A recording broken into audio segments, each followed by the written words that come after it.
गलतियां नहीं होंगी तो विद्यार्थी अध्ययन कैसे करेंगे।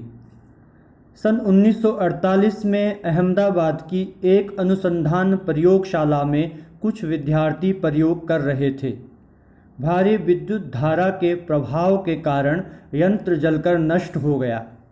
विद्यार्थी डर रहे थे क्योंकि इस यंत्र के कार्य न करने के कारण प्रयोग विलंबित हो जाते थे। उस समय दो लोग आपस में कुछ इस तरह बातें कर रहे थे। वे आ रहे हैं, उन्हें बता दो, मैंने यह हानि की है।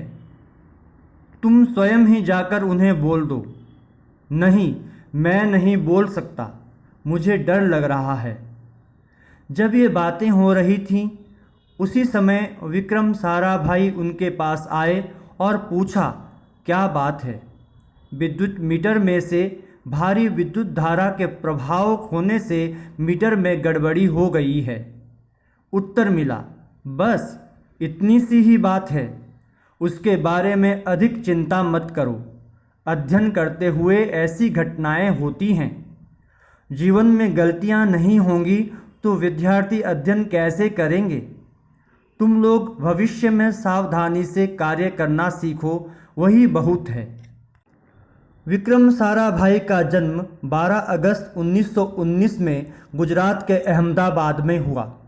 उनके पिता का नाम अंबालाल और माता सरला देवी थीं।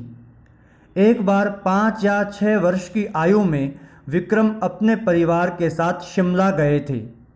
बालक ने देखा कि उनके पिता को प्रतिदिन बहुत से पत्र आते हैं। बालक सोचने लगा कि उसे भी ये पत्र मिलने चाहिए। विक्रम ने अपने पिताजी के कार्यालय से कुछ लिफाफे लिए, उनमें अपना नाम पता लिखा और टिकट लगाकर डाकघर में छोड़कर आए। एक दिन उनके पिता को पता चल गया कि विक्रम को प्रतिदिन पत्र आ रहे हैं और उन्होंने विक्रम से इसके बारे में पूछा। विक्रम ने हंसकर उत्तर दिया, मैं स्वयं ही अपने आप को पत्र लिखता हूँ। विक्रम बचपन से ही साहसिक थे। 8 वर्ष की आयु में उन्होंने साइकिल चलानी सीखी थी।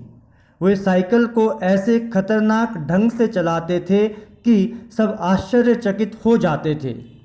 वे साइकिल पर हाथ ऊंचा कर पैरों को सीधा खींचते थे और आंखें बंद करते थे। यदि कोई ऐसा करने से मना करते तो भी वे किसी की नहीं सुनते थे। विक्रम के घर पर एक छोटा तालाब था।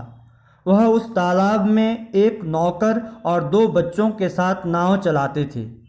एक बार नाव पलट गई, सभी तालाब में गिर गए और सहायता के लिए चिल्लाए।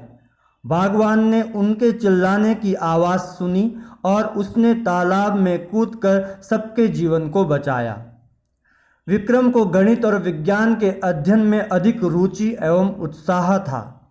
विद्यालय में वह दूसरों से अध्ययन में अधिक सर्वश्रेष्ठ रहते थे। विक्रम साराभाई स्वभाव से नम्र और सरल थे। वे एक बहुत बड़े वैज्ञानिक थे। लोग अपनी समस्याओं को लेकर उनके पास आकर उनका समय व्यर्थ में गंवा देते थे, लेकिन साराभाई उनकी बातों को धैर्य से सुनते थे, उन्हें साहस और आश्वासन देते थे। किसी ने उनसे पूछा कि क्या आपका बहुमूल्य समय व्यर्थ नहीं जा रहा है। उसके उत्तर में वे कहते, भारत एक विशाल देश है और लोग अपनी समस्याओं के हल के लिए कहां-कहां से आते हैं और हर व्यक्ति इतना भाग्यशाली नहीं है कि उसे भी वह ज्ञान मिले जो हमें मिला है। इसलिए हमें इनकी बातों को सुनना और समझना चाहिए। विक्रम साराभाई किसी की भी सहायता के लिए सदैव तत्पर रहते थे। एक दिन एक कुली भारी बक्से को हाथ गाड़ी से उनके संस्थान की ओर ले जा रहा था।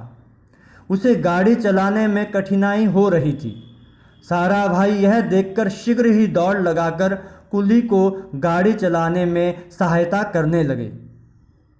विक्रम साराभाई विज्ञान के क्षेत्र में नवीनतम ज्ञानार्जन और उच्चतर अध्ययन के लिए विद्यार्थियों को प्रोत्साहित करते थे।